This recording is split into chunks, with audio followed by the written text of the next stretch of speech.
Team India ने आज बांग्लादेश को वाइट वॉश कर दिया। टीम इंडिया ने आज उस टीम को वाइट वॉश किया जिन्होंने इससे पहले पाकिस्तान को हराकर पाकिस्तान के बारे में ये कहा था कि ये पाकिस्तान को वाइट वॉश करेगी। उन्होंने पाकिस्तान को तो वाइट वॉश किया ही, लेकिन उसके बाद उनका ये स्टेटमेंट आया कि वो पाकिस्तान के बाद इंडिया का भी वाइट वॉश करेगी और इंडिया के घर में जाकर। लेकिन जिस तरह से इंडिया ने डोमिनेट किया बांग्लादेश को, तो ये काबिल तारीफ़ है। यानी कि पाकिस्तानी मीडिया ये कह रहा था कि इंडिया की जो टीम है वो पाकिस्तान का बदला लेगी और बांग्लादेश को वाइट वॉश करेगी। तो बिल्कुल ऐसा ही हुआ। तमाम दुनिया ने देखा कि जिस तरह से इंडिया ने वाइट वॉश किया बांग्लादेश को, तो एक काबिल तारीफ़ इंडिया की जो परफॉर्मेंस थी, इट वाज ब्रिलियंट। इसके बारे में नाज़रीन पाकिस्तानी अवाम से राय लेते हैं कि वो क्या रिएक्शन देते हैं। मैं समझता हूँ इस तरह के टेस्ट मैचेस इंडिया के अलावा सिर्फ इंग्लैंड ही ऐसी टीम है जो ये टेस्ट मैचेस जीत सकती है। इस तरह की जिस तरह इंटेंट दिखाया है, जब आप बैटिंग पे उतरते हो, जब आपकी इंटेंट ये होती है रन्स बनाने की, चाहे जिस तरह यशस्वी जायसवाल ने जैसे उसकी इंटेंट थी, जब इंडिया के बैटर्स की इंटेंट ये होगी रन बनाने की, तो सामने वाली टीम जो होती है वो बैकफुट पे चली जाती है। तो इंडिया ने जो 5 दिन का टेस्ट मैच होता है वो 1.5 दिन में 2 दफ़ा आउट क्लास कर दिया। इंडिया ने बता दिया कि यार हम इस टाइम हम रूल कर रहे हैं वर्ल्ड क्रिकेट को, और इंडिया ने साबित कर दिया कि इंग्लैंड अब सिर्फ आप बाज़बाल नहीं रहे, अब हम भी बाज़बाल बन चुके हैं। वो वाली क्रिकेट अब हम भी खेल रहे हैं, एग्रेसिव नेचर हमारी भी आ गई है। तो ये चीज़ें होती है, इंडिया ने आज साबित कर दिया। और मैं थोड़ा गौतम गंभीर के ऊपर भी आता हूँ। जिस तरह पे थोड़ा सा प्रेशर था गौतम गंभीर के ऊपर कि उन्होंने कहा था कि श्रीलंका की जो सीरीज़ थी वो थोड़ी उनकी सही नहीं गई थी, तो वो प्रेशर था गौतम गंभीर के ऊपर। तो उन्होंने एक माइंड में एक चीज़ बिठाई भी थी कि मुझे कोई ऐसी चीज़ करनी है, कोई ऐसी चीज़ डिलीवर करनी है ताकि उससे जो मेरे अंदर का एग्रेसिव नेचर है वो इंडिया की टीम में मैं डिलीवर कर सकूं। तो थोड़ा सा गंभीर का रोल भी मैं समझता हूं इस चीज़ में है। और तो फिर तो और रोहित शर्मा की तो बात ही अलग है। उनकी अगर मैं कैप्टनसी की बात करूं तो उनको मैं थोड़ा सा लगता है कि धोनी की झलक मुझे नज़र आती है। जिस तरह की यार उनकी फ्री रिप्लेसमेंट होती है, जिस तरह के वो बॉलिंग में चेंजेस करते हैं, आपको लगता है कि यार एक आर्ट है, उसको पता है इस टाइम पे मुझे क्या करना होता है।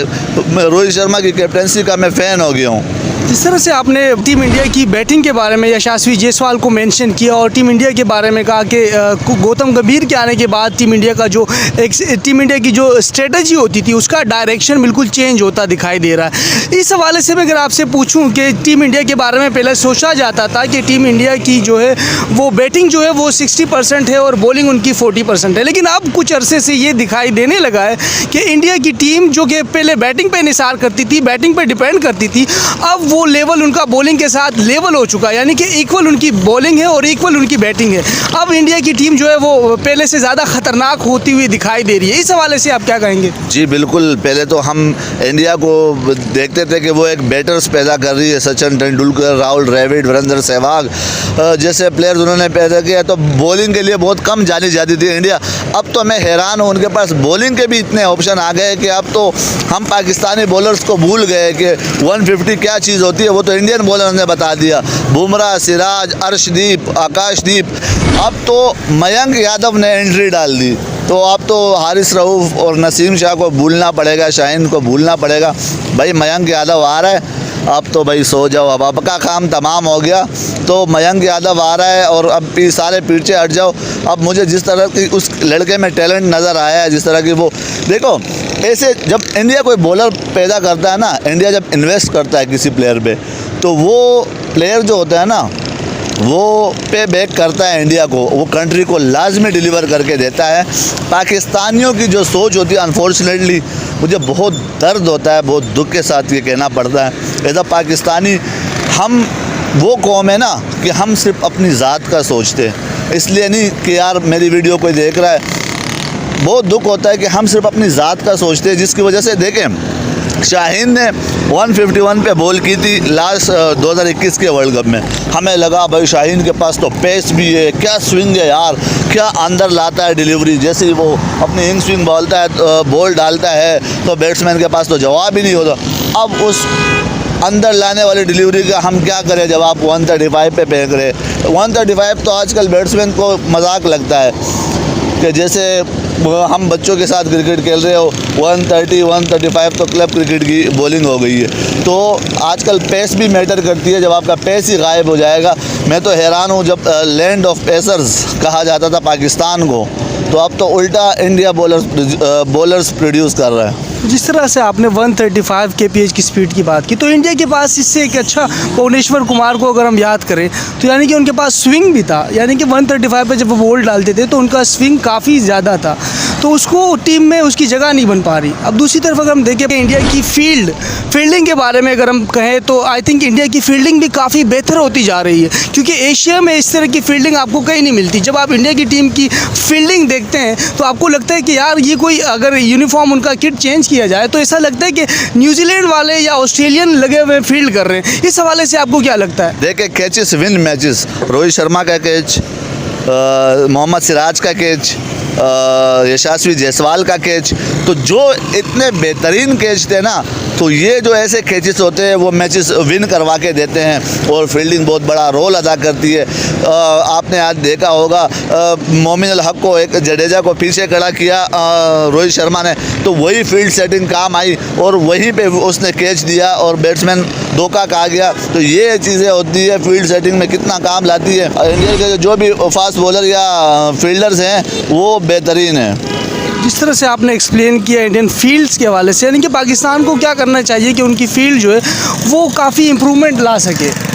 देखिए, मैंने आपको पहले भी इस बारे में बताया था कि फील्डिंग के जो होती है वो चाहिए होती है फिटनेस। जब आपकी फिटनेस ही नहीं होगी तो आप कैसी फील्डिंग करोगे।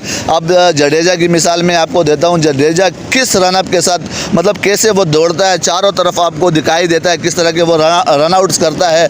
तो आपकी फिटनेस होगी तो आप फील्ड करोगे या आप रन्स बनाओगे या आप विकेटें लोगे। तो वन एंड लास्ट आपसे अगर मैं पूछूं, जिस तरह से स्पिन बॉलिंग की अगर हम बात करें, रविंद्र जडेजा की बात करें या अक्षर पटेल उनके पास बेंच पे बैठे हुए, यानी कि टीम में जगह नहीं बन रही। पाकिस्तानी बॉलर्स की बात करें, शादाब खान, यानी कि 2 साल से हम देखते हुए आ रहे हैं कि उनके पास गुगली है लेकिन वो सही जगह पे बाउंस नहीं कर पा रहे, यानी कि कभी बाउंस करते करते फुल टॉस फेंक देते हैं। तो इंडियन बॉलिंग की अगर हम बात करें तो काफ़ी इंप्रूवमेंट आ रही है इस चीज़ में। अगर जडेजा अगर इस टेस्ट मैच की बात करें तो जब उनको विकेट की नीड थी तो विकेट लेके दिए।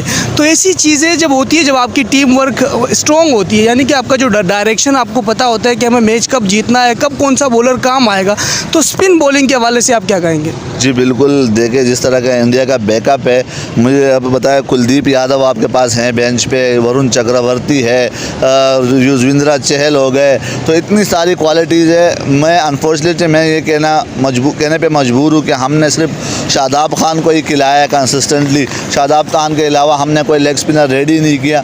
एक अबरार अहमद थे, तो उन्होंने कुछ डिलीवर करके दिया है, यानी कि शादाब तो आपके फुल टॉसिस फेंकते जा रहे हैं। दूसरी तरफ अगर हम स्पिन की खेप देखें कि इंडिया के पास इतना बेंच है कि अगर एक स्पिनर नहीं तो दूसरा नहीं तो तीसरा, तो ये होती है जब आप किसी प्लेयर्स पर इन्वेस्ट करते हैं तो वो आपको पे बैक करके देता है। तो नाज़रीन, ये थी पाकिस्तानी अवाम की राय जो आपने देखी और सुनी। अगर आपने अभी तक हमारे यूट्यूब चैनल को सब्सक्राइब नहीं किया तो अभी सब्सक्राइब करें और साथ में लगे बेल आइकन को भी ज़रूर प्रेस करें ताकि हमारी नई आने वाली वीडियोज़ आपको बर वक्त मिलती रहे। तो चलिए मिलते हैं नेक्स्ट वीडियो में, तब तक के लिए इजाज़त दीजिएगा।